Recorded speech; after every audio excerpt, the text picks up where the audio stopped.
Nanu the manifesto editorial. Now be a manifesto no more. Yaka say you see 16 agro-industrial zones. In the said region Bia Benya Baku. You see agro-industrial zone. Near say you share a dear ye region where a home a chese a dorsum. Enti say a cashew, say a banchi jumo, say a bibia muyebia, a bro, bibia mudriebia, ye be share near a wase a whole factory ye be see home, untos factory, bibia muyebia, ye be share, send ye beya ye de sa factory the be see home. Ye be ma private people, ye be just aseno, near train lights and in Suaba. Near bois private sector, no more be see factory no. Send a bear, your mebu benye jumaye. Apart from that, you create also omodo omobanchi and now mo bro and now mo bibia na factory for nato no my oma yehu ejuma ma. Moka I say 2016. Abraham Yeman Penny. Jumedi bi by our friend DKM. Moka I said, Samreno MPP4 or MP4 ne one more Omo Boja a press conference says our DKM no a me any munya balodina dear Mokai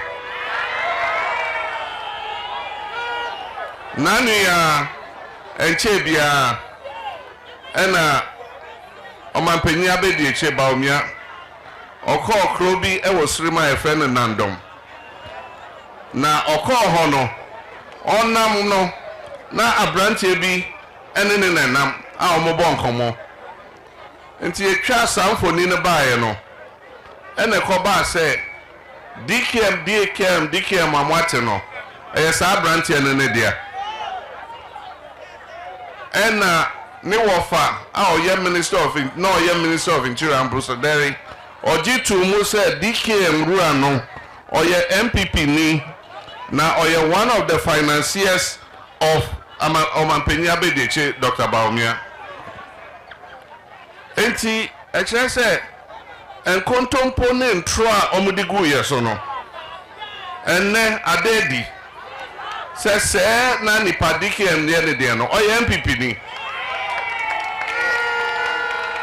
Ezu musika no di ye no eno bi na order ma Dr. Baumia e de ye ne campaign enti entro de ene America eko ene nokra eko America entro be di kan onso enko dru awieye enokra no ene be di nkunim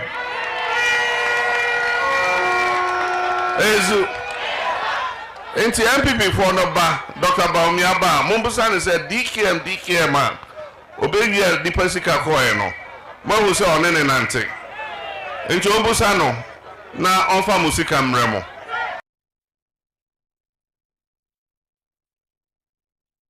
Yesu nim say NDC ne ba empuntuo eba ohwa babato ha bibia eye mpuntuo ewo babato ha nyina eye NDC abreso ne ba Sekaniao NDC Sensio NDC, School Adayo NDC, Bibia Hospital NDC, Akwayo NDC. Na minim say Akwai bi wo ho ana ye hu adwuma. E na ye asan ye fi abaimu. Bibia ye ja na ho ana aka. So no ase busu amakwan e ho ana aka. Efi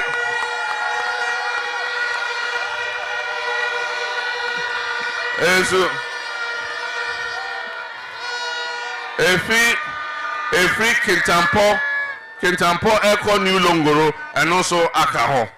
80 million say Nyamia Dumunti 7 December 2024 NDC Bedin Kunimu Abatonu. Yaba and your man ye na ye see E-blocks send a bayan Kodano Benya Secondary School Nibiako. Ye Pia Bemo E-blocks Nibebre Akaho. enti eba baby ani esi e block ni bia ye be ye tem ni awie na ya sesa ye nkoda no na ye de omo akogu secondary school ho ezu eza ni twatwo ye say enkabom enema honden se o kuta praye baako na ubumu a ebu enso odi na abomu a ubu a enye yie enti NDC for mesremo ye nyina ye nipa baako menim se ye primaries ene ye parliamentary candidate obi a kopre bi enso ye se nipa baako ene betimi enya ye ka so se nyame mre ne mrepa enne aso wei so echina ebeso wo so na se o ka se menyanti metwetwa menua na nan a enra echina ebedru wo so a saa na ebetwetwa onan ente mesremo mo a mo ne MP mo call primaries no mo nyina mo beso ni sisi no san ko biom emrepa no ebeba na sa also pre na wonya na ye nyina ya so sisi saa na ye pia wo ma wokọ ezu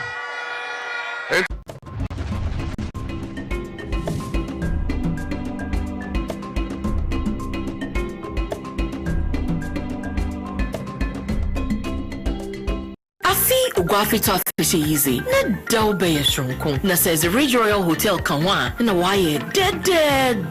Ridge Royal Hotel, your official hospitality friendly facility for Fetwa Fashion 2024. Mogwa man afishia pa. Afishia for breakfast, lunch, and dinner buffet beya with dawa. To the Ridge Royal Hotel. Order your bites, pizzas, sandwiches, pancakes, and special cuisines by our international chefs and have it delivered at your doorstep. Join us for the best music, drinks, and ambience at our pool bar and lounge as we meet friends, family, and loved ones this festive season. Ogwazi, we love our tradition and our hospitality trademark is Ridge Royal Hotel. Call us now on 031-2003-222 or 050-1672-908. Locate us at 2nd Ridge Cape Coast or visit www.ridgeroyalhotel.com.gh. Official poll. Ridge Royal Hotel, richly inviting, comfortably yours.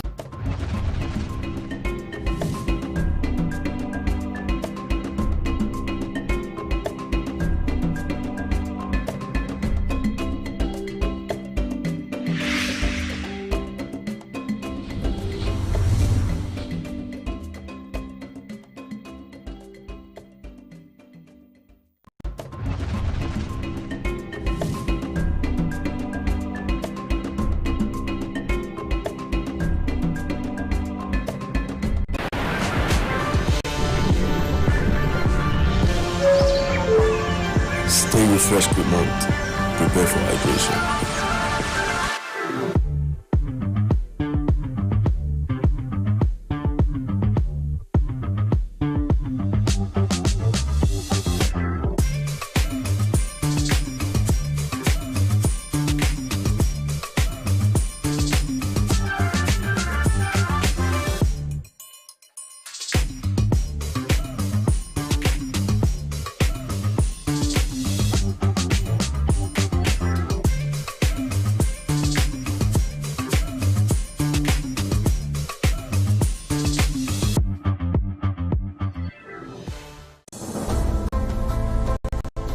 The law is pertinent to every aspect of our lives, and so lawyers must not be the backup plan for the rainy day only.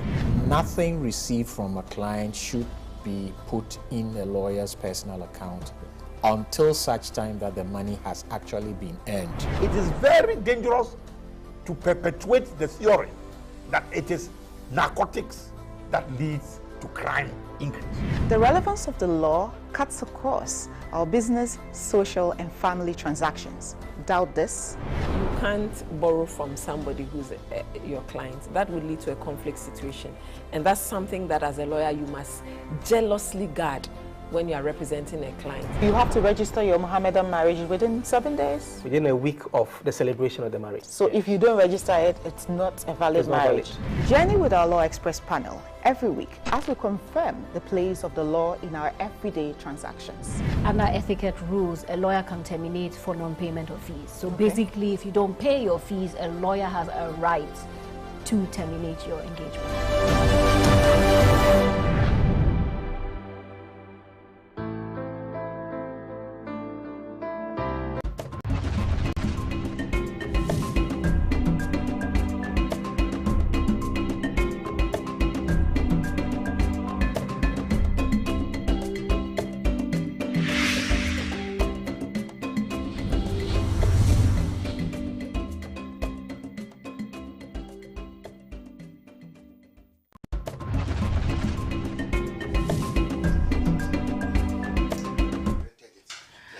We're back on your screens. This is Good Morning Africa, and here we are on the table to discuss topical issues on the newspaper review segment. My name is OHEMAA AGYEKUM, and it's always a pleasure to bring you, facilitate topical conversations that are thought-provoking. And the interesting part is you are welcome to be a part of our conversation. On Facebook, we are live. You can send your messages there on Facebook. We're going to read it and engage you in our conversations as well. The numbers will be displayed on the screen, and you can send a WhatsApp or a text strictly. Please know that the numbers are not for calling. They're just strictly for text messages and WhatsApp. Glad to have you once again. I have seated here my two guests who are going to, give us insights to the topics that have been tabled for discussion this morning. And in no particular order, I welcome His Excellency, Honorable Ambassador Sampia. Good morning. Good morning, ma'am. Welcome, and how are you doing? Thank you, ma'am. Good to see you. Good to see you too. Yeah. You look too good for your age. Too good. Are you blushing? Do you understand? Do you understand Fanti? I think so. Andominti. Good to have you, Ambassador. And to my next guest, he is my counsel. I'm going to work in his law firm one day, so I always have to be of good behavior. Good morning, counsel. Good morning. Good to have you. Yeah, always a pleasure. How's your morning been? Extremely good. Today you look fit. Oh, I'm well. Yeah. I've been well for some time, but today I'm doing great. Yeah. I want to ask whether you knew his age. I know he's a senior citizen. He's a senior statesman. Because he said for your age. He's a senior citizen. 70 in May. You see, you were 70 in May. Yeah, you don't look 17. Oh, what? You look. You have to lead a life that is not stressful. Right. Live according to your conscience. Always have a vision. Even when you are sick, you take a position that you are going through a phase. So that's right. That's some nuggets of wisdom for us this morning to ponder over and to act on.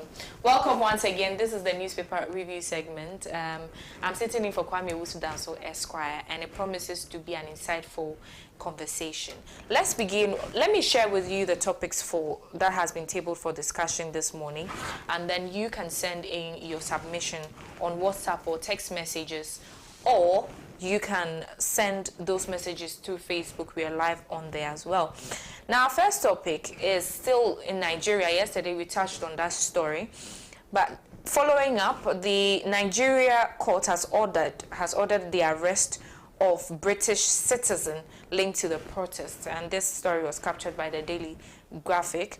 Also, the NPP, NDC, trade blows over Galamsey. Very interesting topic. And our third story is going to be that Bagbin, who is the Speaker of Parliament, warns of Article 112 excessive use. And we'll also touch on the sad incident of a student who was stabbed in a secondary school over a very unnecessary argument with his friend. And we're going to take it is going to be our last topic, so it's just going to be we're going to take a word or two from our guests and we move on. Thank you so much once again. So let's begin with our first story. And for context, let me just read the intro of the story. And it says that Nigerian courts on yesterday issued an arrest warrant for a British national and 2 Nigerians. The police want to charge with treason and inciting the army following last month's inflation protests.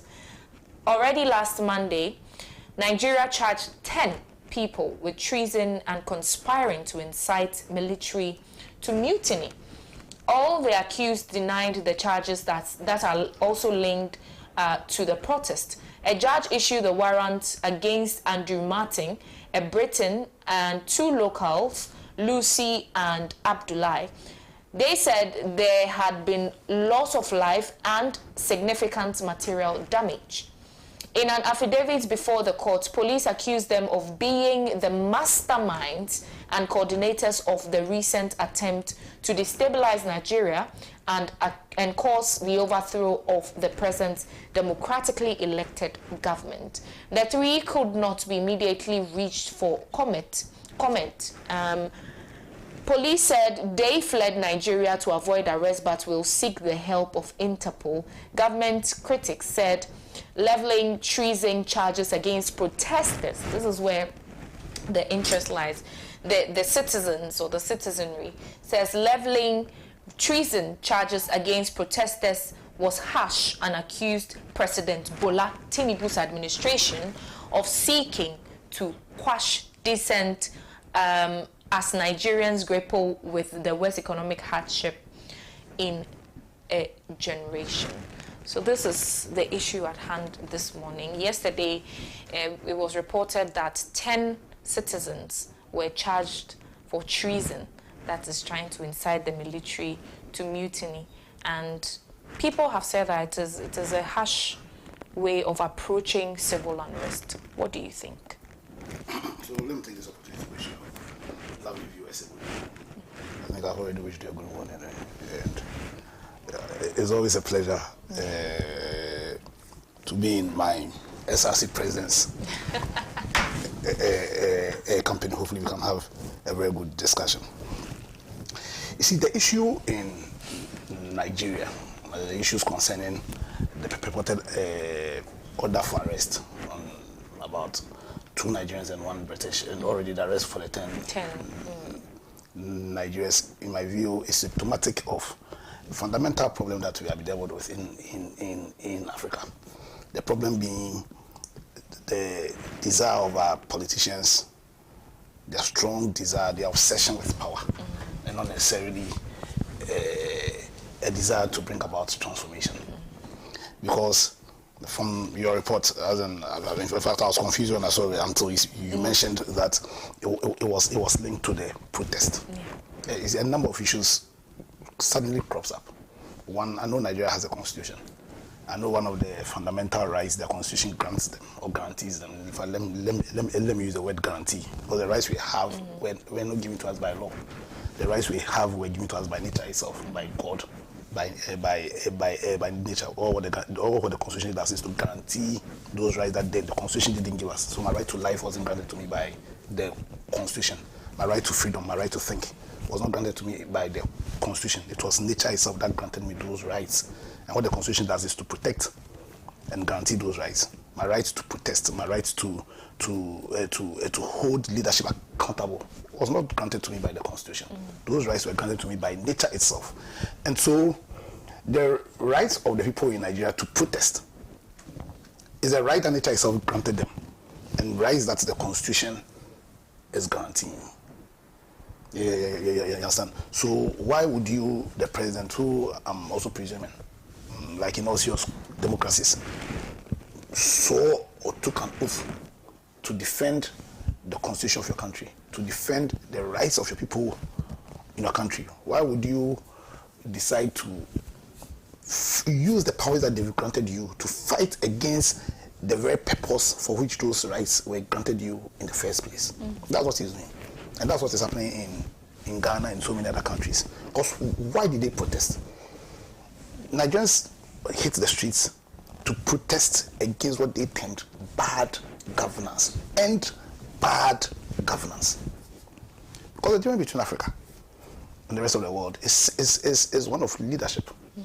Because if you read history, then you should wonder why after the ravages of the Second World War, when Western Europe was practically on its knees, they were on their knees practically.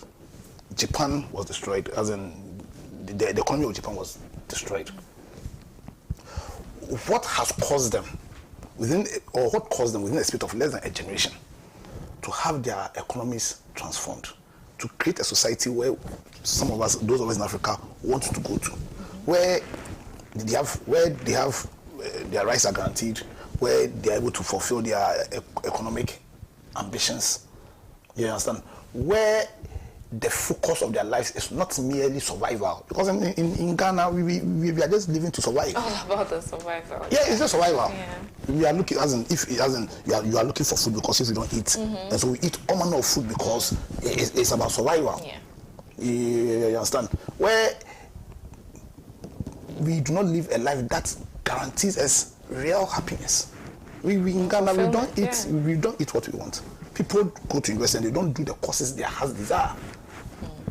So you choose course because you are thinking about, as in, what's the potential of this program to guarantee a job, not necessarily what really is your purpose.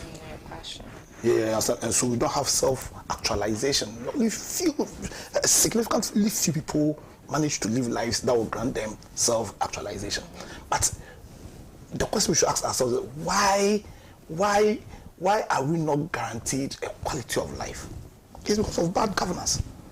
It's because of bad governance. It's because of how politicians handle the power we granted them.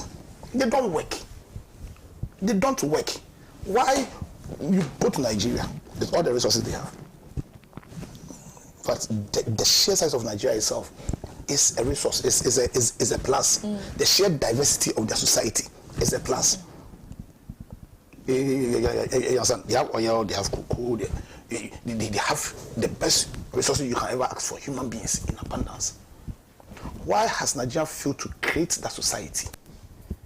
That society where they can make of themselves, they have the best opportunity of making for themselves what they can. Nigeria, so per World Bank's report, there are about 800 million people in this world who are living in abject poverty, who are living below the poverty line. Out of those 800 million people, just 5 countries house about 80% of them. India, Congo, Ethiopia, I think Bangladesh and Nigeria. Why? And so when they give their powers to you,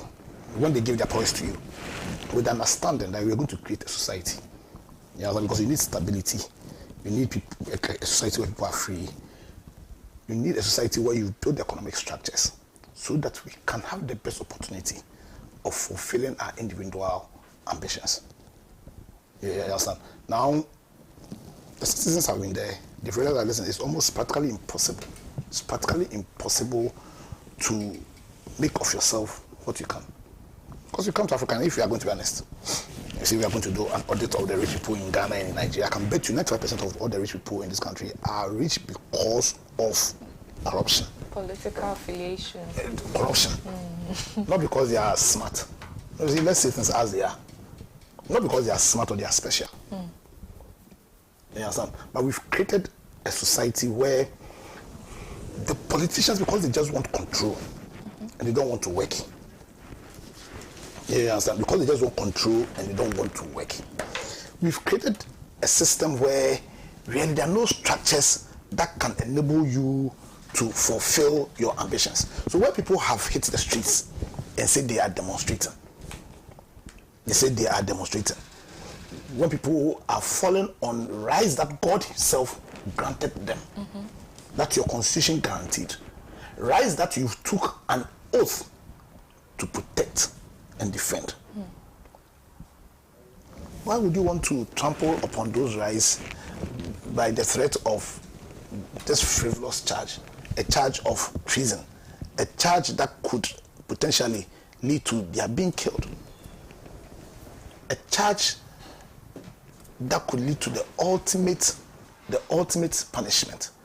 Why would you want to undermine their exercise of those rights? Why would you want to do that? Especially after you have taken an oath. And why would you want to do that? So, I think we are on the brink on this continent. I don't want to be, as in all time I come here, I'll be talking doom. But our political leaders, either they don't know, or if they know, then they have no commitment, they have no sense of integrity. You understand? And I've always held the view that unless and until you have an intricate love for human beings, don't even think about doing politics. Because the only job is to create structures, to create systems that will inure to the benefit of your people, that will ensure that they live a life that's devoid of oppression, that they're able to express themselves, express their views, they're able to live freely, that their lives are protected. And most importantly, because of all these political stability, you've created an economic environment where they can make of themselves what they can and will. But if you have interest rates at 29%, if you have debt levels that is in excess of 700 billion, if you have inflation over, if I went all the way to 50%, even though I don't even trust them because they're so dishonest, their only focus is power. Because their only focus is power, they don't mind to lie, to kill, to get that power. And the question is, what are you using that power for? Because power isn't an end. Power is a means. But in that part of the world, the politicians just want the power to do what? To amass wealth upon them, as in to amass wealth, to control people. You understand? To use that wealth they have acquired to satisfy their sexual desires. Chase all the girls in the world. You understand? Yeah, no, it's serious. It's really serious. Because there's a purpose for which we give you power. There's a reason. There's a reason why we give you power. And so immediately you deviate from that purpose, from that reason. And you use that power to fulfill your personal and individual pleasures, desires. Then you create a society that eventually will die. Yesterday I was at, I went to Dumpao. I saw the offense. I saw what the leaders in this country have said. I know it's the second issue. Have sat down for water bodies to become.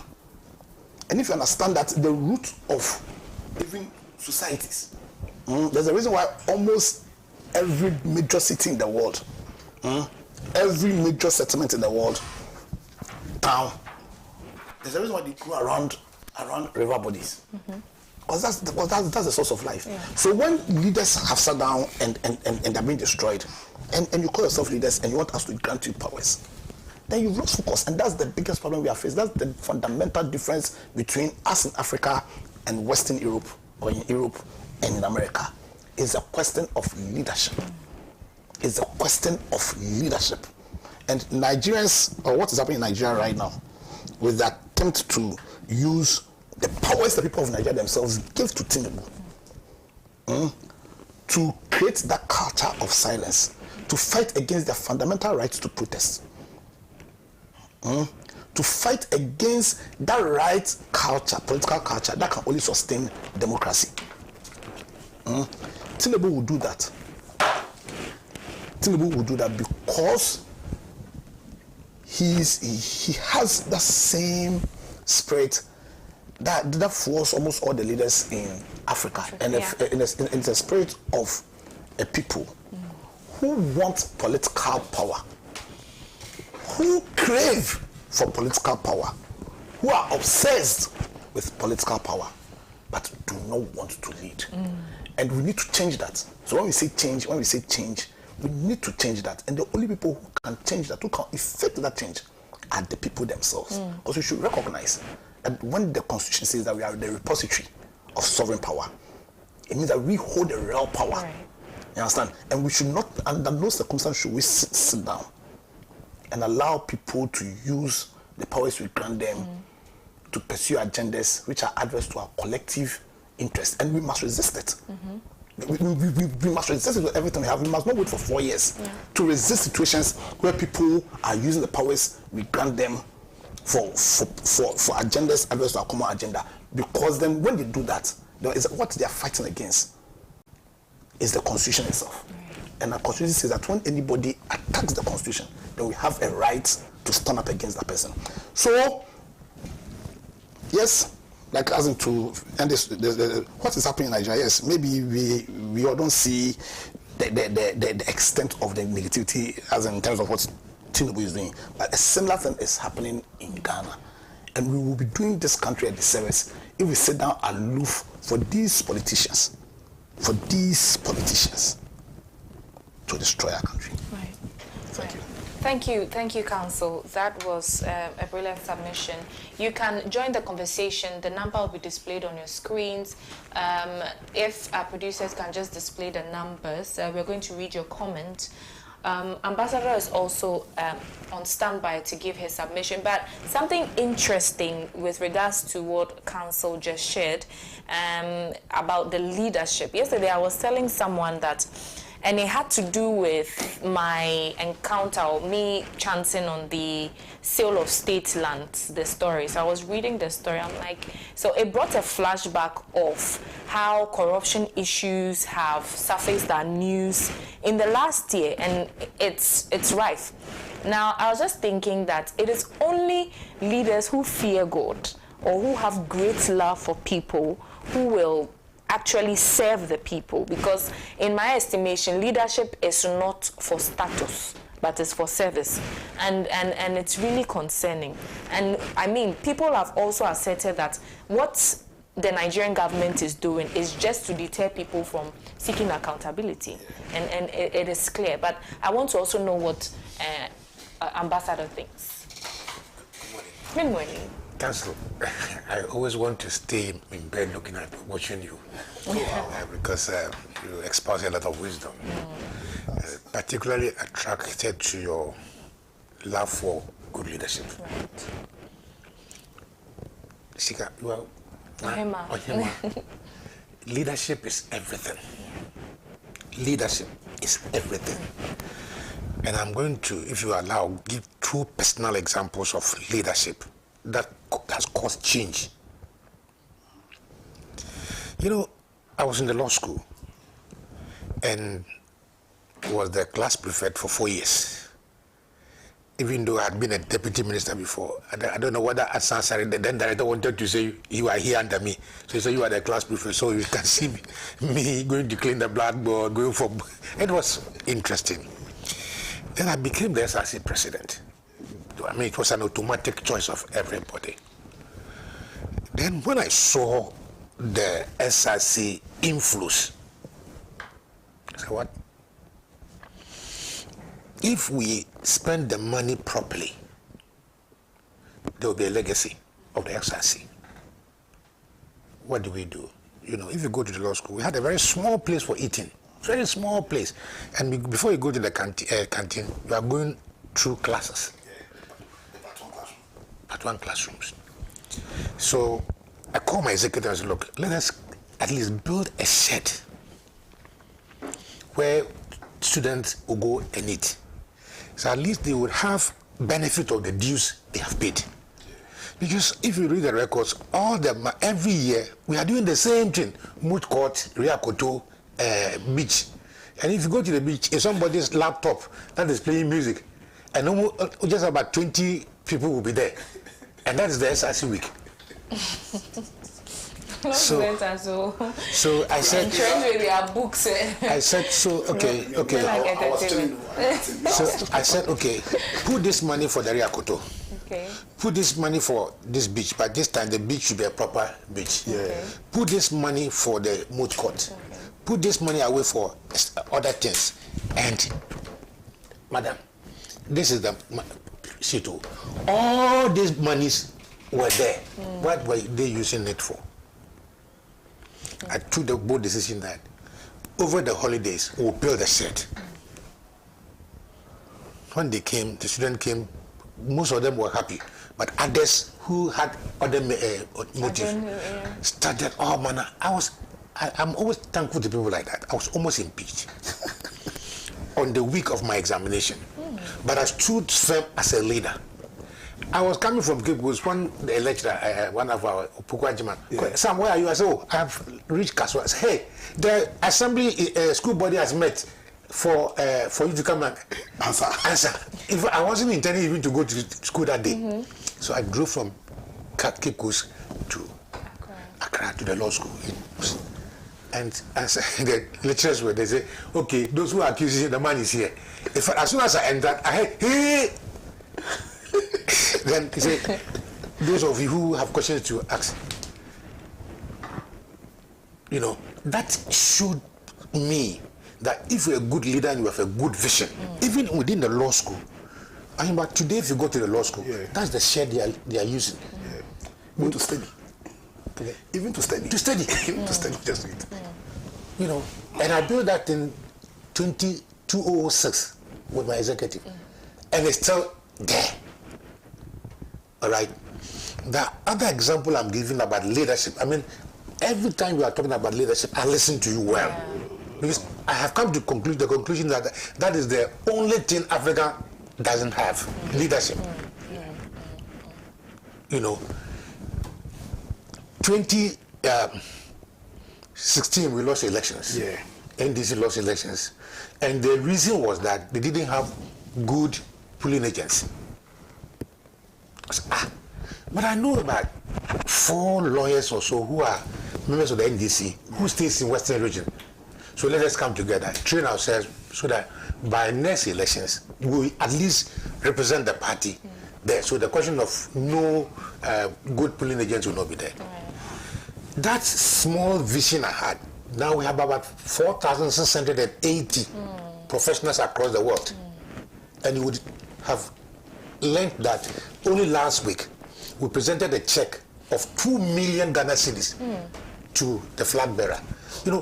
It's not about the donation or whatever, but about a vision somebody should carry. When we introduced that, many people didn't understand, but we explained. That if you want victory, you have to sacrifice this and that. But it comes from a good leader with a good vision. So, Apia, I listen to you a lot when you're talking about a vision. Vision. Only I close my TV when you talk about the great transformation at that time. I know you believe in the great transformation. So let's talk about a certain fact everybody is ignoring. A certain ice, the ice of democracy is melting in Africa. The ice of democracy is melting in Africa. And it started with the behavior of ECOWAS members. When there was a coup in Mali, came to Burkina Faso. Our president, a good leader as he is, he was going to mobilize military forces to go and quell that conflict. Your Ghana army, with the greatest respect, are so scattered across the world for peacekeeping, because that is what is sustaining them. And the rest that are left are not even able to fight Galamsey. Then you are leaving your troubles to go and fight to reinstate Burkina Faso and the insurrections. And he was being supported by somebody like Tinubu. Tinubu. And Tinubu flew to a country to go and inaugurate a president who had, changed the constitution to increase his system of office. This ice is melting, but we don't know. We are not taking account of it. Listen, we took a loan from India to build a railway line from Tema to Mpakadan. And what was the reason? That our brothers from the Sahel who don't have access to the ports should now come. And then when you go to Tema, you see a lot of big trucks. So that idea was that let us build this inner transportation so that we can convey those items there. 2 things have happened. That railway line, the railways to cut the goods, where is it? the tracks that we, after building the railway line, we needed to import these coaches to send the goods through to them. We went and bought 2 rail buses, 2 of them, each with 11 seats. I mean, is that leadership? You have taken a loan which you will repay for a purpose of serving the hinterlands, those there that do not have access to the port. So what they wanted to see was to see coaches ready to pick their goods there. They went and brought those buses, and 2 weeks after bringing those buses, you feign an accident.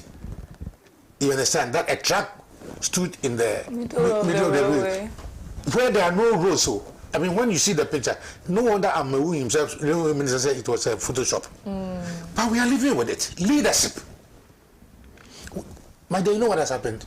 Now all these people are using Algeria as their port. All the Saharan countries are using their port, the Algerian port. Leadership. You see, what is happening in Nigeria is a catalyst to the fast melting of the ice of democracy. Because for a long time, Nigeria has failed to recognize its structure, its tribal composition, and its effects. So successive leaders have just ignored what Nigeria is made of. They thought Nigeria is not a homogeneous state. You understand? The federal system in America is far structured than that of Nigeria. In Nigeria, tribal leaders are even more powerful than governors. You see, so we had a Biafran war because of tribal indifferences. I mean, differences and indifferences. You are this and this. We should ignore you because you are not part of us. So that if you at that time you are too young or you were not born to know. Think about the Biafran war. It created a lot of problems. Now, you would have noted that before this so-called arrest, they were arresting people in Kano and the northern countries, right?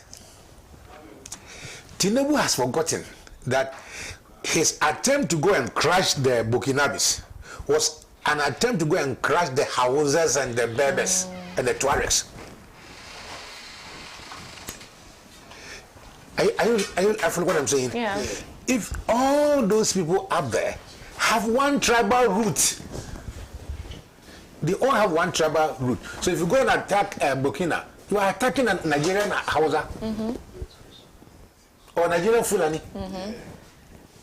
You see, the demarcation of Africa is an accident, but people think it's working. It's not. Because I sitting here, I have my brothers and sisters in Ivory Coast who are also Koyale because anything that happens to me, they feel it.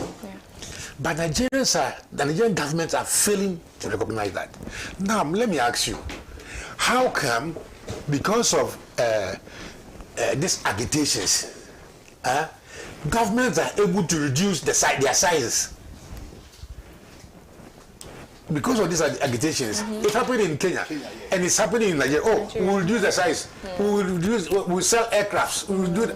Why is it that before this you couldn't do that? And you see a Nigerian politician, you think that he was made from God. He's so different, so superior. Okay, we learned the art of using sirens from Nigeria, where big people. Poor boy, you are on the road going, you have paid your taxes for it, then the sirens are pay, you have to give way. To who? A politician. Sometimes if you look into the car, it's a small boy being taken to school. You know, this structural defects is something the military cannot stop when people react. Maria, are you listening to me? Yes, I am. These structural defects that affect human beings as citizens cannot be quelled by military, intervention. No. Kenya has one of the best armies in Africa, well equipped, but they couldn't stop it. Nigeria, they couldn't stop it, and Ghana, they can't stop it. the power of the people, you know, is superior than the power of anything. And you know something, after exhibiting all the exuberances and all whatever, in 4 years' time, they will come to the ordinary person for his power, his or her power.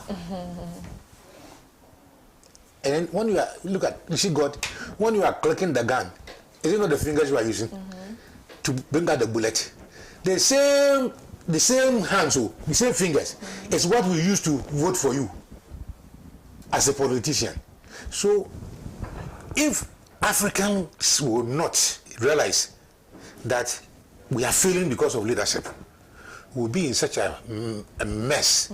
Look, go to Burkina now and conduct a referendum or whatever it is to ask the people what they are facing now, revolution and democracy, and get me the result. Get me the result.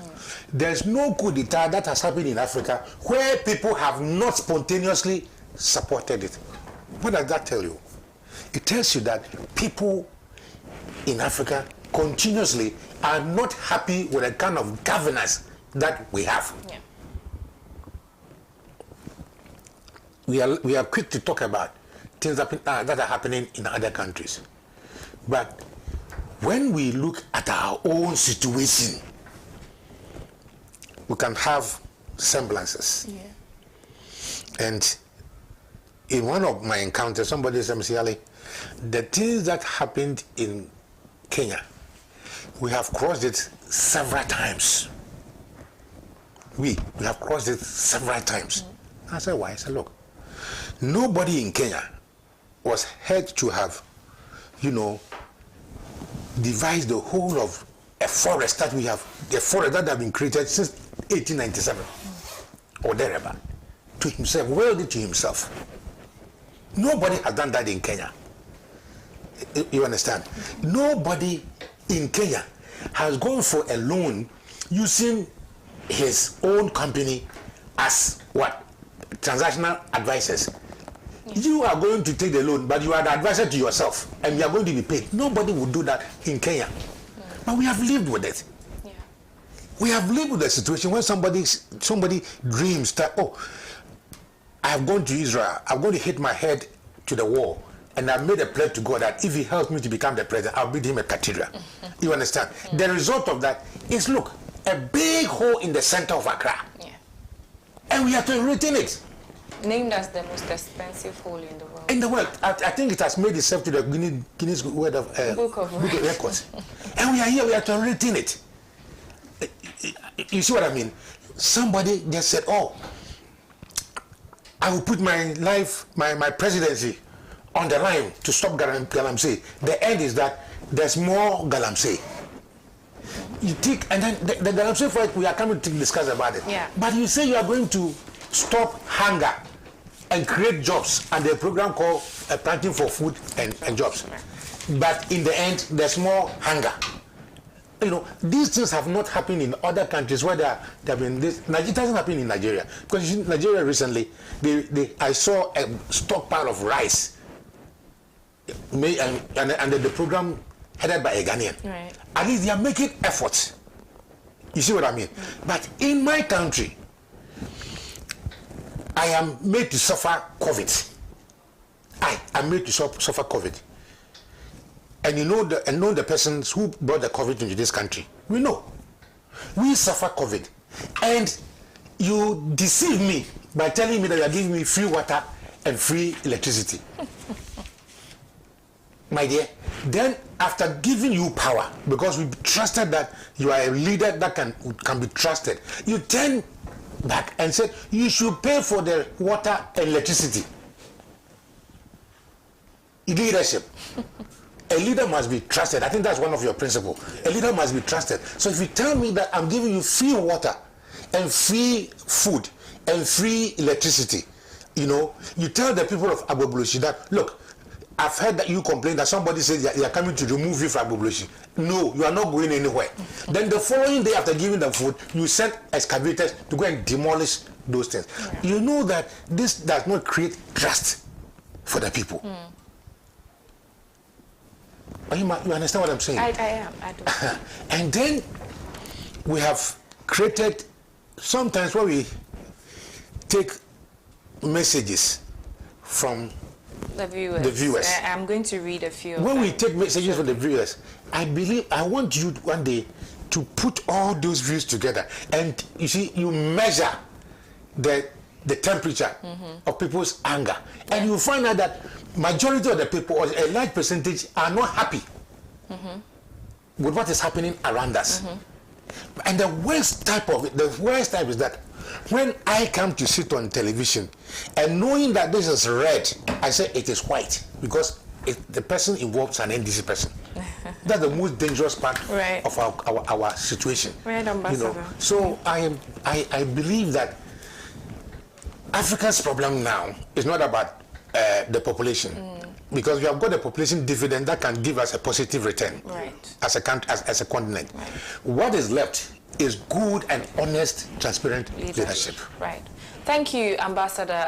If you're still watching, which I believe you are, please send in your messages. You can send a WhatsApp or a text message on 0559 919 802 0559 919-802. Saka Salia just joined us. Saka Salia is a member of the New Patriotic Party. Good morning, Saka. Good morning. Why are you always coming late? Oh, not always. Why are you mostly coming late? Pardon? Why are you mostly coming late? Because of where I'm coming from anyway. I hope that is not one of the questions. We are not happy with you. That's not an excuse. I'm also not happy with you. Why? Okay. So that means we are going to skip you for the African story. I'm going to start with you on our next which one? Local story, which is the trading of blows in Parliament between the MPP and the NDC over Galamsey. They beat themselves? Not yet. But let me read a few messages. This one says, good morning, Pan-African TV. MPP should bear in mind that a dead fowl is still a dead fowl, even if thousands of lives surround it. EC can never save us, okay? This one also says, good morning to you and your panel. I think there is a double standard here in Africa where people realize their rights and freedoms and decide to fight that, into bracket, Burkina Faso, and so decided to go against them for just wanting their freedom. The incidents of coup keep rising because the leaders in government exhibit a behavior which triggers that motive. The people will endure it to a point that they don't have any other choice. I am praying for the next president of Ghana, because the people are already in a tight spot where they've endured the pain, and are losing trust in our form of democracy. Right. Thank you for that message. This one also says, leadership is about service, not status. Absolutely. True leaders understand that their role is to serve and support others, not to wield power over them. Opportunities can be cyclical and roles can be reversed, and today's laborer could be tomorrow's master. So our leaders today should be very careful. Power is not permanent and it can change at any time. James K. Saba. Thank you, James. Let me do a few more. Says, good morning. Please tell His Excellency to contact me. We are a group of guys working for NDC and we need to talk to them. Okay, Habib from Adeso. Honorable, that is a message for you. I'm going to give it to you later on the show. Now, let me read this last one. It says, good morning to you and your panelists. I'm Abdul from Gambaga in the NER. ECOWAS of today is nothing but a group of useless, senseless, greedy, just to mention but a few. They only represent their selfish interests instead of we, the ordinary people. In fact, democracy is now useless. Military rule is now far better than democracy. But, Ambassador, just to buttress what you said concerning the survey, if conducted, the Afrobarometer report actually indicated that when young people were interviewed, or whether they prefer democratic rule to coup d'etats, they chose schools over here. And that report was released about a month or so ago. Young people. We should be careful. In Africa, actually. Yes, we should be careful then. Yeah. So it's not like it's some statement to incite coup or anything, but it's the reality that we are facing. Now let's move on to our next topic for discussion. There was an emergency meeting in Parliament yesterday, and the issue of galamsey came up. We are all aware of how galamsey is devastating our water bodies. But unfortunately, there was a comment made by the MP for Nsawam Eduadre. He's in the person of Frank Anodompre, and he actually he's made some statements, or he made some statements saying that, questioning the NDC, that are they not the ones who cause the devastation of our water bodies more than the ruling party, which a lot of people are not pleased about, because it's about finding solutions to the problem as legislators and not unnecessarily throwing blames whatsoever at each other. So we are going to take your thoughts on that. I begin with you, Saka. Yeah, thank you very much, OHEMAA. Good morning to my two brothers. I'm not your brother. Oh, well, I mean, uncle and a brother. I'm your father. Uncle and a brother. I'm not your uncle, I'm your father. Oh, well, I mean, let's take it. Why do you call me father outside the door and say you call me your uncle? Your mischief go to your relationship. Yeah. All right. Well, I mean, I missed the first topic, but I think the problem of galamsey has been one of the hydra-headed problems that confront this nation. The problems that confront us, apart from the NDC as one of the problems, is the galamsey thing. Why am I saying so? Somebody will say, "Oh, I've started with the partisan notes," but I'm saying this thing stemming from the fact that if you look at the devastation that galamsey has caused, the effects of that devastation is something that nobody will wish for in any country. I remember the NDC when they were in power. They did some shadowy kind of fight against galamsey, led by then Enosa Foseni, one of my brothers. And I remember that fight very well, that so-called fight very well, where Alhaji Enosa Foseni arrested some Chinese, about 500 of them, and left all of them off the hook to go. They said, oh, the solution to that was to allow them to go home. So they were deported. I remember one of their solutions were to seize excavators and burn, to the extent that Wontimi excavators were seized. And he took the matter to even court and got some judgment debt. I mean, I'm bringing this thing to let Ghanaians know that galamsey did not start at the period of the MPP. So it is a long-ranging fight.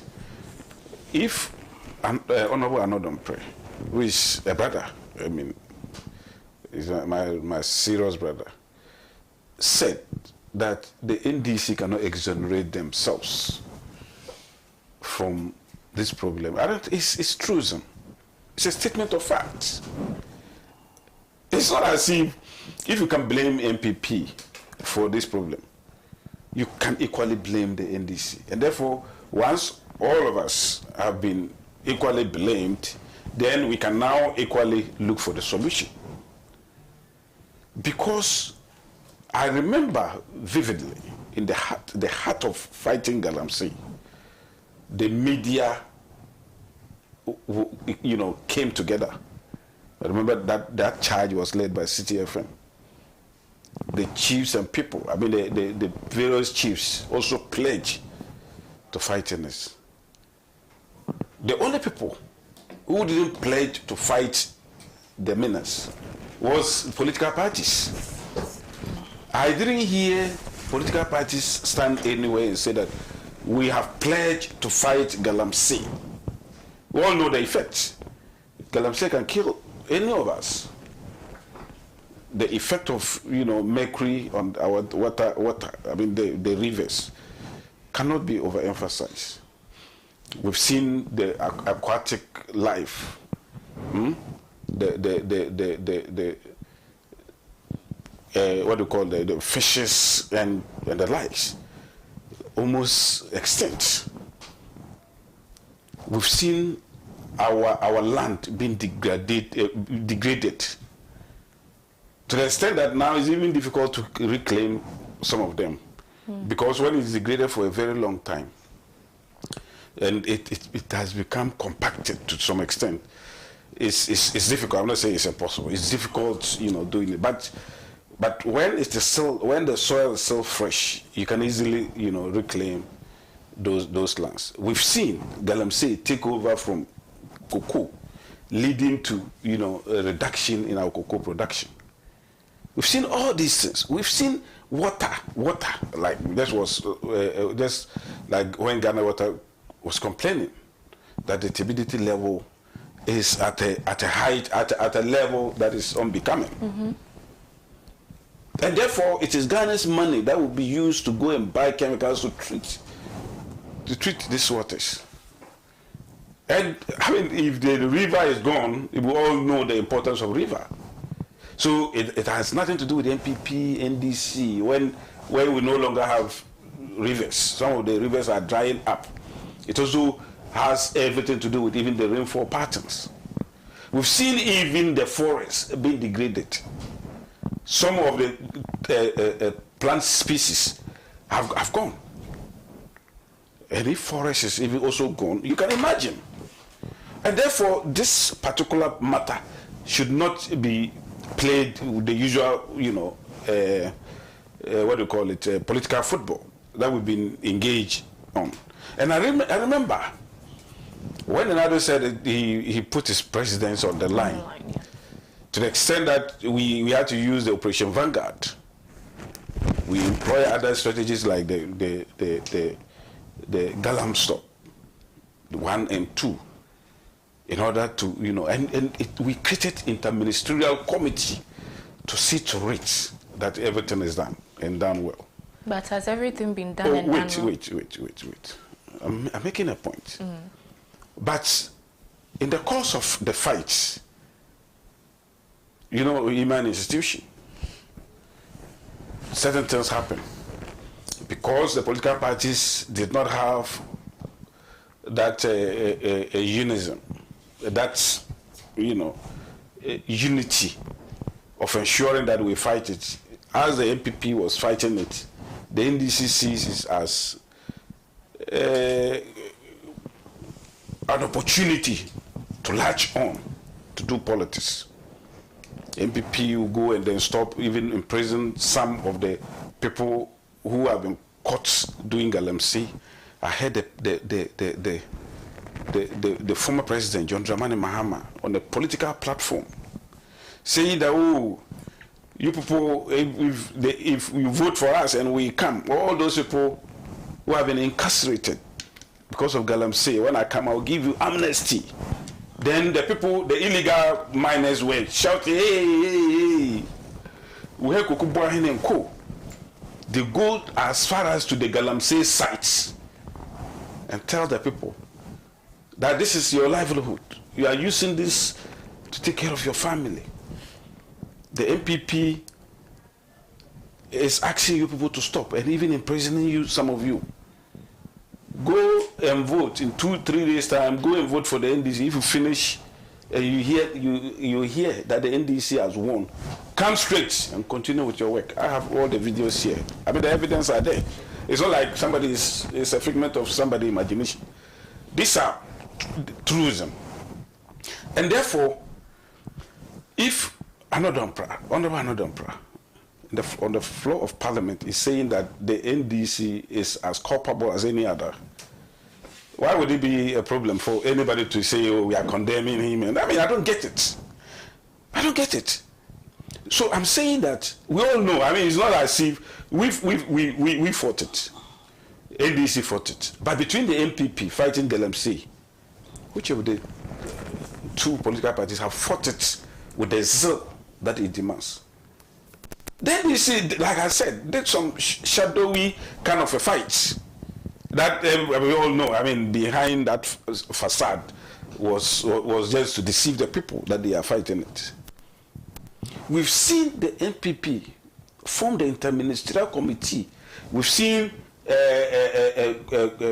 Professor Barton, from Paul Barton, come out to say that, oh, I mentioned some other people, but he could not, carry it to the latter. Because if you come out to say A, B, C, D, I heard, or, gesturing, I mean,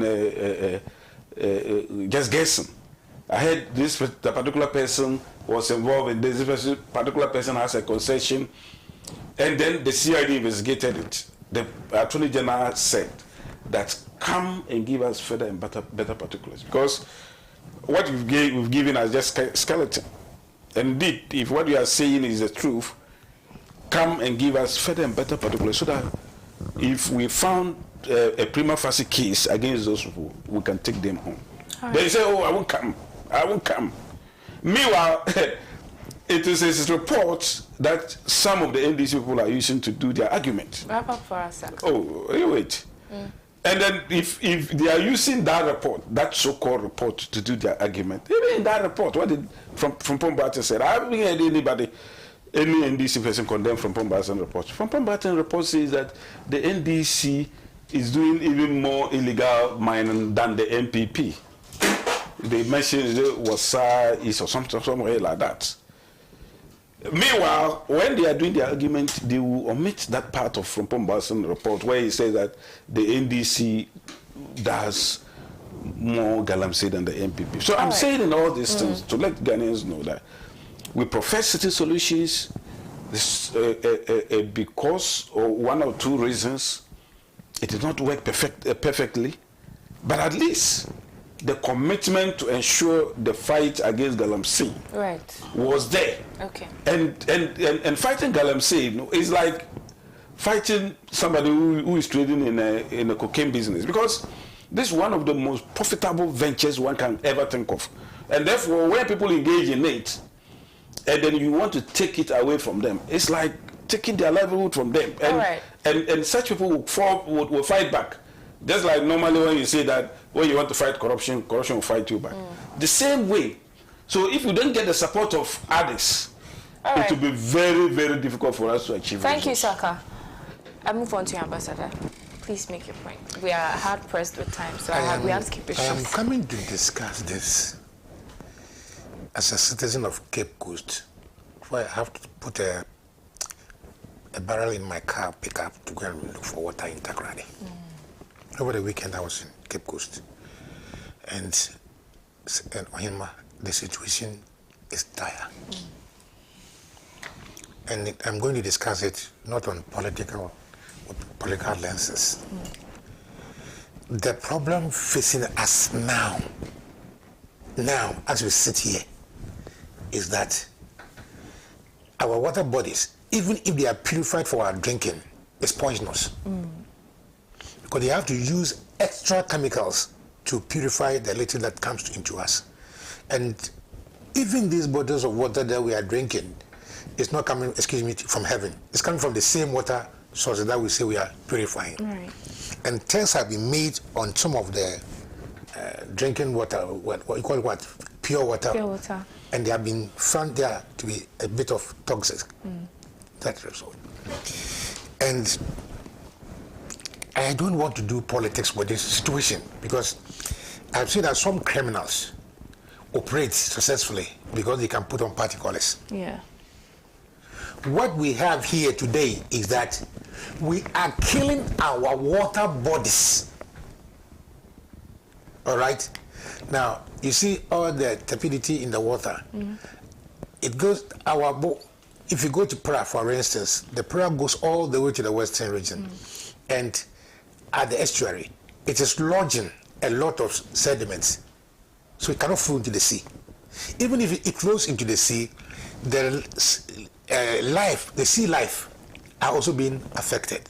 So it's not only the river fishes and aquatic life that is being destroyed. It's also going into the sea.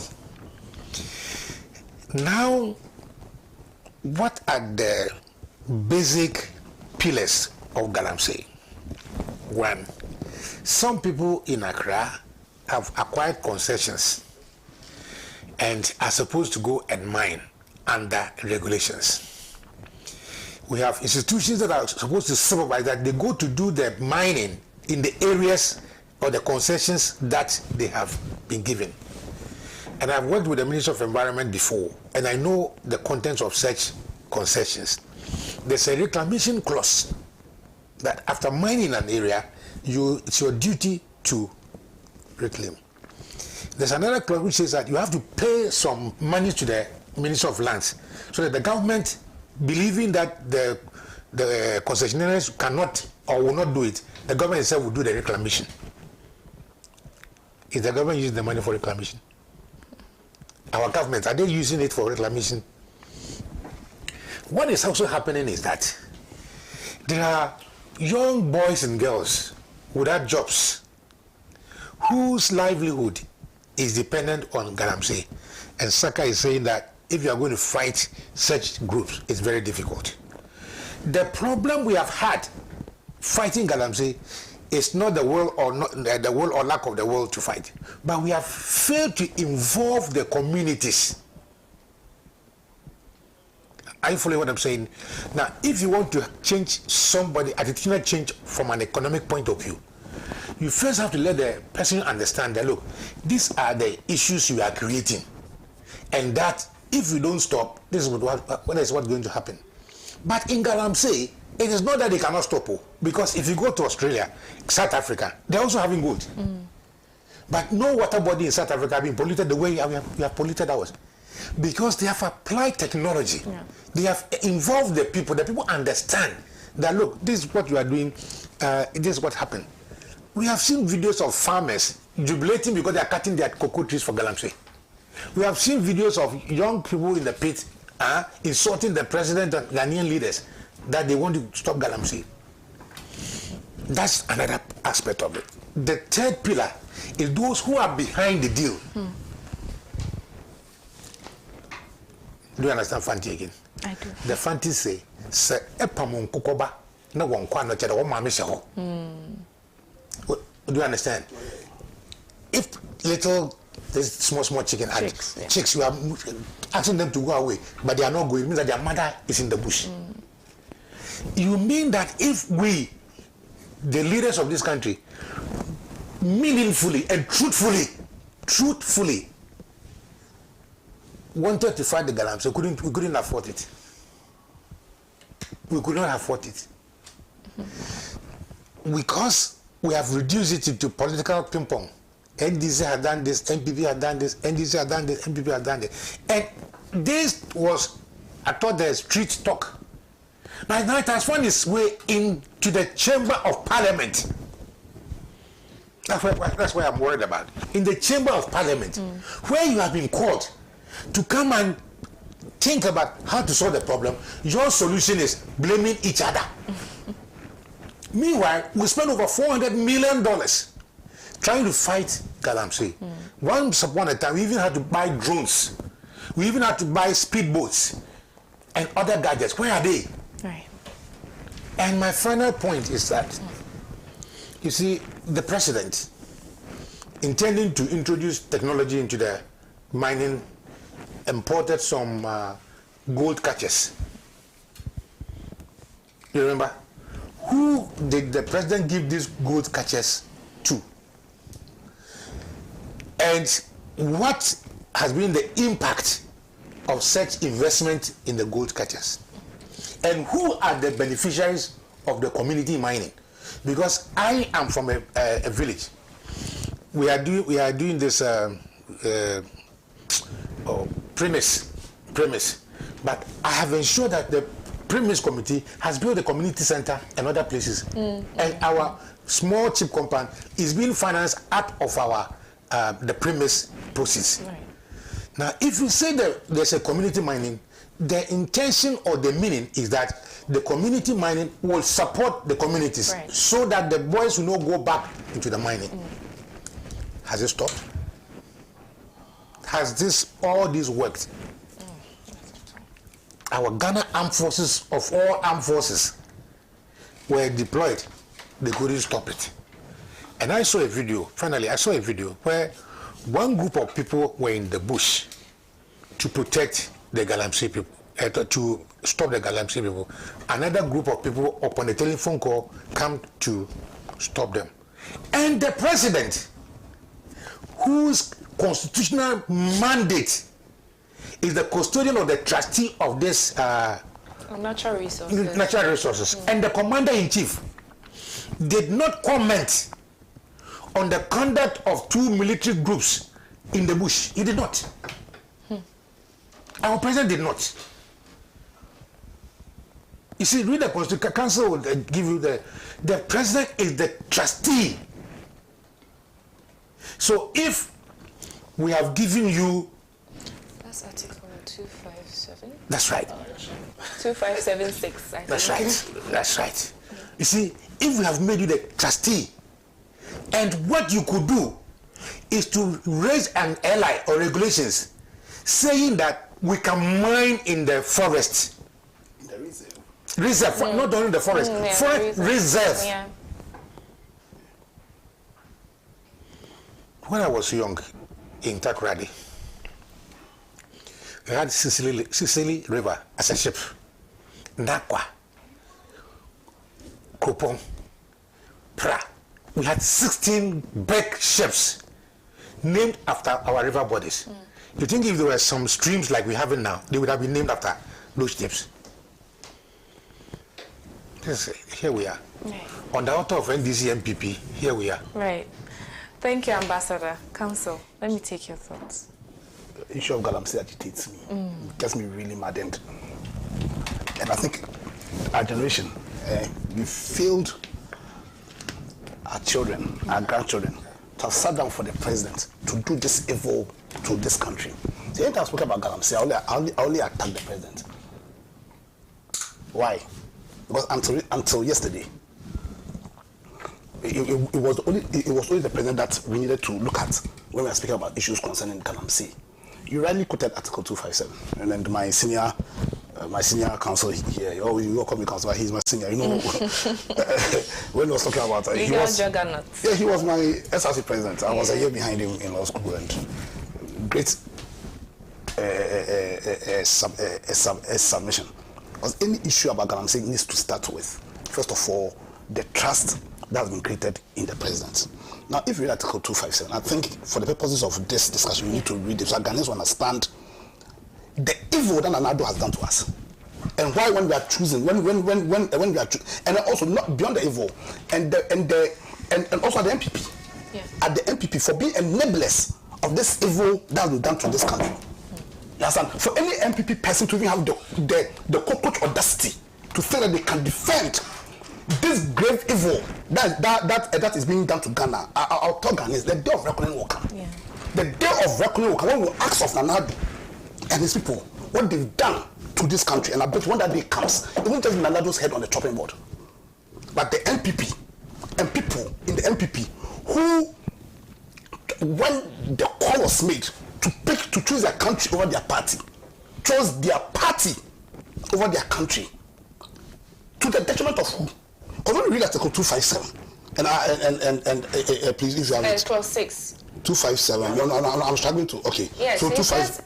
Every mineral in its natural state, under or upon any land in Ghana, rivers, streams, watercourses throughout Ghana, the exclusive economic zone, and any area covered by the territorial sea or continental shelf is the property of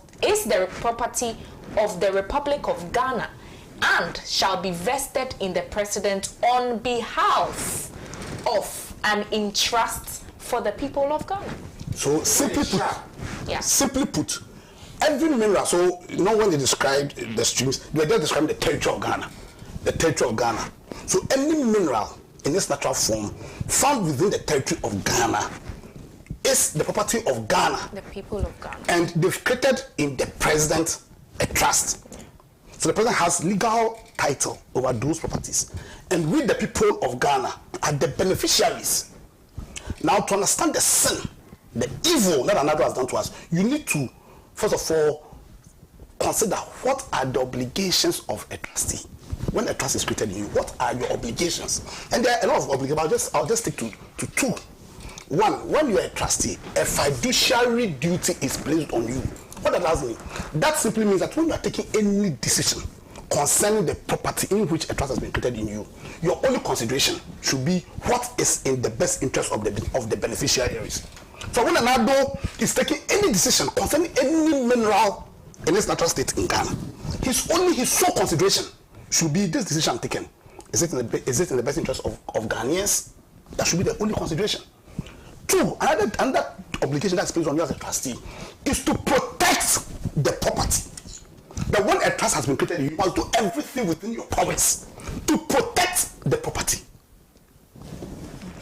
In fact, if I have to extend it, and also to make investments in those properties for the benefit of the beneficiaries. So that's the duty, that's the obligation that was placed on Anado. But you see, we must also, the reason is that anytime we talk about Galamsey, I want to stick to the president. But in this case, I'll look at the parliamentarians. Because we created a constitutional democracy whose focus or whose purpose is to limit the powers of the executive. And that's why we created Parliament and give them an oversight responsibility over the executive.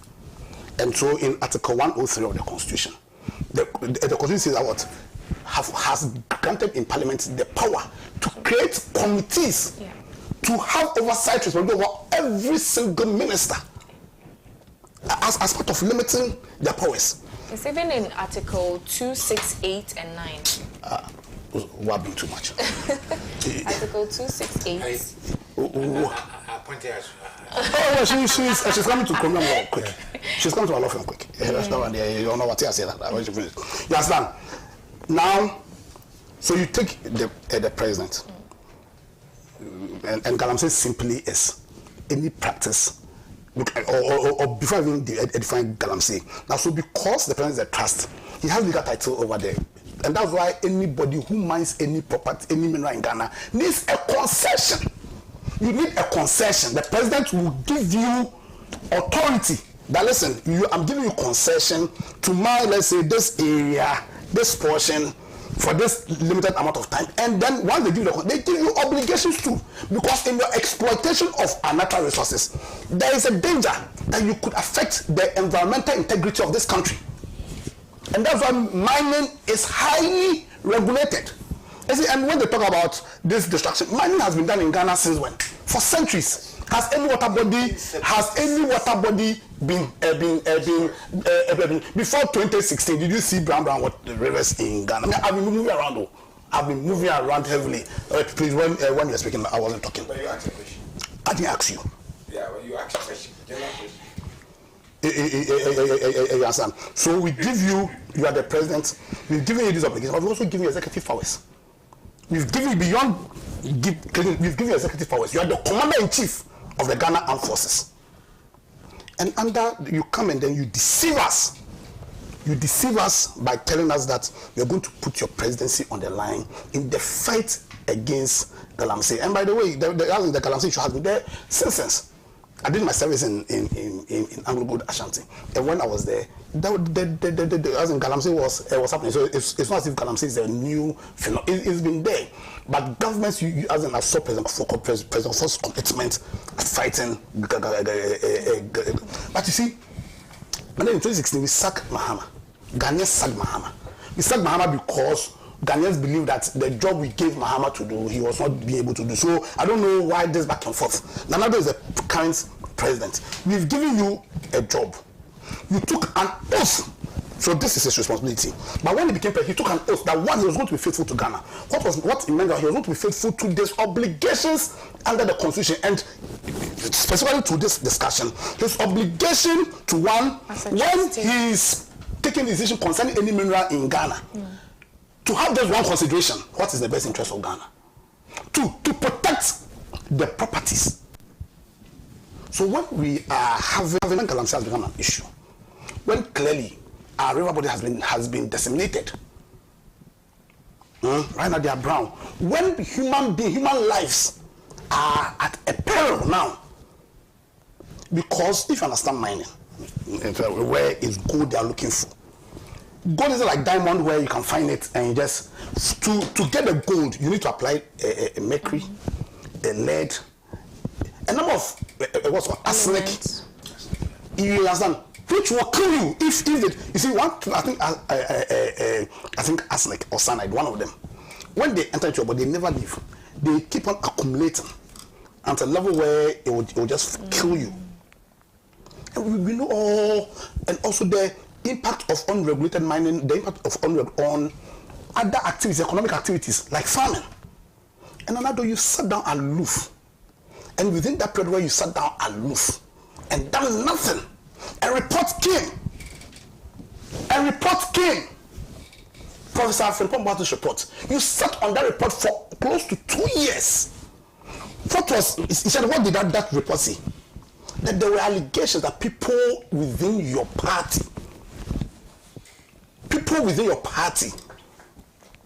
are engaged in Galamsey. People within your party are engaged in Galamsey. You have executive powers. That powers means that you are the commander-in-chief. You have the police force. Compel them people to be arrested. You see, it's no excuse about you have executive powers. The problem is this president has no commitment to fighting Galamsey. Absolutely none. And it's because people within his party are stealing the properties of this country to finance their activities. It's as simple as that. People within his party. Last 2 years, did we not hear the Minister of Lands and Natural Resources say that Chemawuntumi attempted to slap him because he raised issues concerning Akunta mines? Because Galamsey even goes beyond you mining without clear concessions. When you've been given a concession, because the concession is very specific, say that, let's say, mine the area of, let's say, this iPad, and you mine outside the area of the iPad, it is Galamsey. You understand? Where they tell you how you should even mine it, and you do otherwise, it is Galamsey. But right now, we are seeing our lifetime, we are seeing the negative impacts on Galamsey on all of us. Already, I was in Ayamfuri on Monday. And when I saw the offense, my heart was broken. And then you, the MP, parliamentarian, majority chief whip, you are a leader of parliament. You are a leader of a body whose duty is to have oversight responsibility over the executive. We, the people of Ghana, we gave you the power. He didn't go to parliament because he's the most handsome man.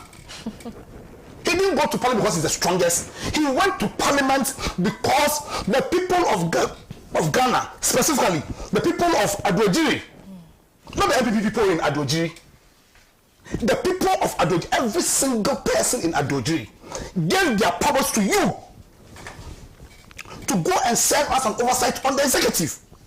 So that the job that we have given the executive, if perchance he wants to deviate, if perchance wants to use those powers not for our benefit, but for his personal benefit, you are not dumb. You flip the president in line. That is the power we gave you. So you to have the cockroach audacity, the temerity, the madness to reduce this issue that potentially can destroy this country, that potentially can cause the extinction of the people of this country, that potentially can make this country unlivable. Because immediately you destroy the river, the water bodies, you see, they lack basic wisdom. Because it is right that, you see, every city in this world, every city in this world, every community, or the need or the ability of humankind to come together as a community was dependent on two issues. One, when we broke our knowledge on agric, when we found the wisdom to domesticate wild food, we did agric. And two, rivers. And that's why when you go around the world, almost every major city, yes, every major city in this world is around a water body. So when you destroy the water body, you are destroying human beings, you are destroying the ability of, you see, common history tells us that we were not from here. We moved from places and came here. And why did we choose? Because the history tells that we came from Mesopotamia, hit Sudan, came to Mali, old Ghana Empire, then we came down. Why did we choose this region here? You understand? We say Abedjimi-Bre. The people who live in the so-called time we call Abedjimi-Bre had the wisdom to protect their water bodies. And then we are destroying our water bodies. And the person, the people, into whose hands we've granted the power to serve as an oversight over the president, can have the temerity to say that let's have a debate between you and I. Who has supervised or destroyed the environment? You see, if we're a serious country, maybe we'll be sacking people. Maybe we'll be rising up and demonstrating until they resign. Because another doctor has no business being an MP. Same for the president. Why is the president still in office? Having breached the oath he took. And if you mind you, we should not forget that when he took the oath that he was going to be faithful to Ghana, when he took the oath that he was going to protect, defend the constitution of Ghana, when he took the oath to dedicate himself to the well-being of every single Ghanaian, he also took an oath that should he breach any of these 3 oaths he's taken, he, the president, was going to submit himself to the laws of this country and suffer pain. I've called on him. I'm going to call on him again. Nana Akufo-Addo, you failed Ghana. You've breached your oath. If you love this country, if you love the system of governance we have chosen, if you believe in democracy, in constitutional democracy, then you should submit yourself to the laws of Ghana. You should resign immediately because you failed. You breached the oath you took. You are using the powers we gave you in a manner which is adverse to our common interest. And you've destroyed this country. Why are we sitting down? Why? No, it doesn't make sense. Council. Because what we are doing, what we are doing is our generation. We are failing the next generation. We are leaving this country worse off than we came to meet us. Why? We are doing so because we are afraid to call out a non-leader. Right. Then we give our prayers to who clearly has failed. And we shouldn't do any mistake again. Council. We shouldn't do any mistake. Seriously.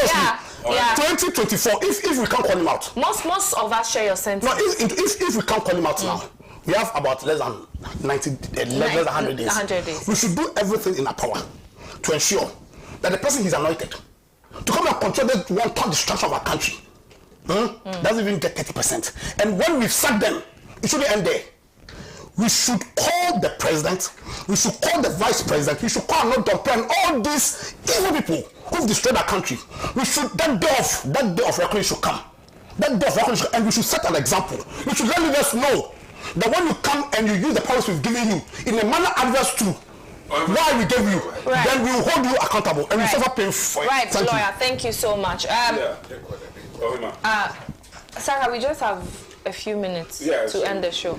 My producer is, notifying me. Oh, I mean, you should allow us another. You have made your point. No, that's the same points that he made. No. So do you have anything to add? Yeah, I have one of these. Just a few minutes. I mean, you wait. I mean. No, this is just for rebuttals. Rebuttals, no problem. Yeah. First of all, I beg you. First of all, I have messages. First of all, to call the president evil is reprehensible. He's evil. You don't love this country more than the president. The things you are doing here, creating the impression you love Ghana more than any other person, it's just nothing but charade. You are a lawyer, and you are here telling us about fiduciary relationship and all those things.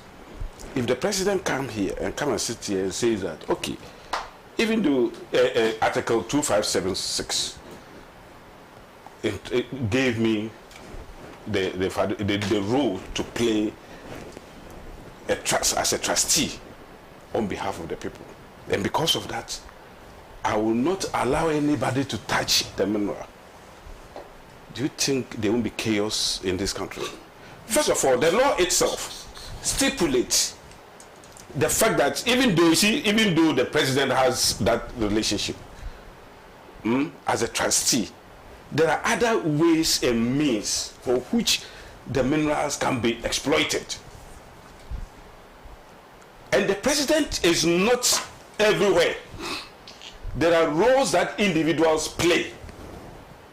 The president appoint through him. I mean, we have the Mineral Commission, we have the Forestry Commission, we have the Environment. The duty of Parliament, because Article 269 says that the Parliament shall, by or under an Act of Parliament, provide for the establishment within 6 months after Parliament first meets after the coming into force of this Constitution, of Minerals Commission, Forestry, Fisheries Commissions, as Parliaments may determine. That's Parliament's duty, not the President's duty. May determine to do what? May determine which shall be responsible for the regulation and management of the utilization of natural resources concerned and the coordination of policies in relation to them. Yeah, but you see, those agencies, they take the decision, and then they take it to Parliament for affirmation. So for instance, if you are like, for instance, the large-scale miner, until Parliament, give authorization, you cannot mine. But those agencies are the appointees of those agencies are appointees of the president. But I'm saying that if there is a problem, I mean, this one is so clear. It is not like the normal relationship that exists, like trust and then benefit. This is not like that. This one, it has to do with the president. It has to do with individuals who play their roles and what have you. And then you can have some of the individuals playing their role well, others will not be playing their roles well. And nobody sits here and says that all of them, play their role well. Some of them did not play their role well. And just like any other person, if you go to Article 41, there's the duties of a citizen. Okay. The duties of a citizen. I am saying that all of them, including political parties. Yeah. Oh, let me finish. Yeah. Including political parties. If you say that it's only president, it is only the president that has a duty. All right, Saka. And the others do not have duties. And let me finish with this point. Quickly. Dampra did not say anything wrong to warrant being called evil. But let's not end this whole thing there. Baumia is preferring other solutions to this matter. When he becomes president. When he becomes president, listen. All those things being already. I mean, why? He cannot bring new. When he does it, he cannot bring new laws. 3 months. Right, Saka, we'll get and I'm saying, Saka, you didn't even come early, so this is part of it. Yeah, we are closing at 10. Because Ambassador was saying that certain monies were paid for reclamation. I don't think that illegal miners go and pay those monies because they are not even legal for them to even go and pay money for the government to then use that money to go and do reclamation. They don't do the job. Ambassador, quickly from you, His Excellency. Often I hear that it's a collective problem. We should solve it collectively. I agree that certain problems are collective problems and we should solve it collectively. But there's always the case of a leader leading truthfully. Again, I hear that, Kwaku Boahene. In Kwaku Boahene, the reason why we have this. The powers of the state have been given to the president. If by any inference, the president comes to the conclusion that it's because of what Kwaku Boahene said, that's what there's galamsey, why doesn't the president arrest him? And then including the former president, Mama. Please. And then the others. We have just 1 minute to go. When you were speaking, I kept quiet. Yeah. You see? So end it. I should stop talking. Ambassador, please carry on. You see, the issue we are facing is what has been passionately described by ACHIAA Dankwa. When there's an attack on the country, who is the person to order the defense of the country? I sitting here, I cannot order the Ghana Armed Forces, can I? No. And the Constitution is very clear who has duties. You see, I've said that I don't want to do politics, but once upon a time, we had Electricity Corporation, didn't we? VRA, we had it, not so, but there was doom so, and we blame Mahama. Do you remember that? There was doom so, and we blame Mahama. And even when he said boldly that I'm going to solve it, and he solved it, they're still using that. what we are facing, Saka, is not about politics. And that's why this morning I've tried to stay away from politics. Right. What we are facing is not what Anodom Press is describing.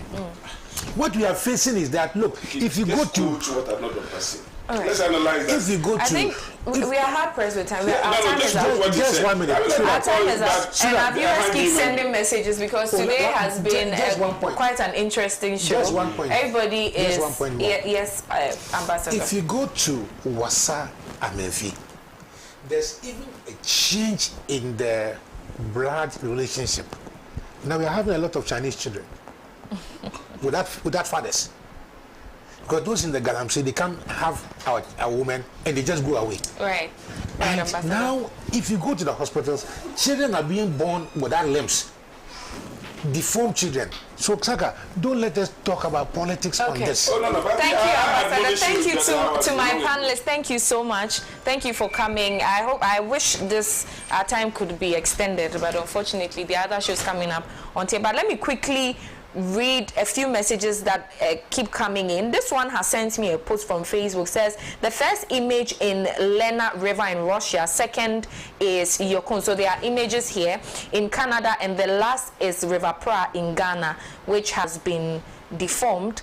It says that each river has a huge deposit of gold, but because of leadership, industrialization, posterity, law and ethics, no one mines in Yukon and Lena River. It says that the question is, are we still human beings? Posterity will judge the wicked accordingly, from Ronald Mia, founder and leader of the Shegelege Movement Party. Okay, interesting. This one says, His Excellency John Paul says, good morning, OHEMAA. I want to sincerely express my disappointment with the MPP government, particularly the president, for peddling falsehoods to Ghanaians regarding his stance on Galamsey. As a former SRC president of the TATU, I strongly believe that JM will do better when it comes to fighting Galamsey and corruption. But today, it's very disheartening to see the president championing it today by not saying a word. Seidu John Paul Tamale. Let me take a few more. This one says, oh, there was one who was asking me to read his message. Okay. From Fusenia Samanke said, good morning, Madam Host and your panelists. Madam Host, with all due respect, when will MPP stop their recklessness? Please ask Saka what was the color of our water bodies when NDC left power to NPP, and MPP government led by Akufo-Addo and Dr. Baumia have failed Ghanaians. Okay. Good morning, OHEMAA. Everybody in Ghana is now known. Everybody in Ghana is now known MPP is bathing, or knows MPP is bathing in Galamsey, Honorable Chachu, Afram Plains. Okay. Just two more, and we are out of here. This one says, the biggest mistake of Akufo-Addo is that he doesn't want anyone to be praised apart from him and himself alone. And we all know that God doesn't like that at all. This is the main reason why Akufo-Addo has put we Ghanaians into this terribly horrible hardship. Last one, and we call it a day. Miss Host, the MPP communicators only come to the studio to waste listeners and viewers' time. What solutions do you expect MPP to offer? Galamsey will stop. If only Wontumi stopped mining. Okay, so it has been a passionate, a mixture of everything on the show. Thank you so much for being a part of our conversation. This is the newspaper review segment. My name is OHEMAA AGYEKUM, sat in for Kwame Owusu-Danso. See you tomorrow.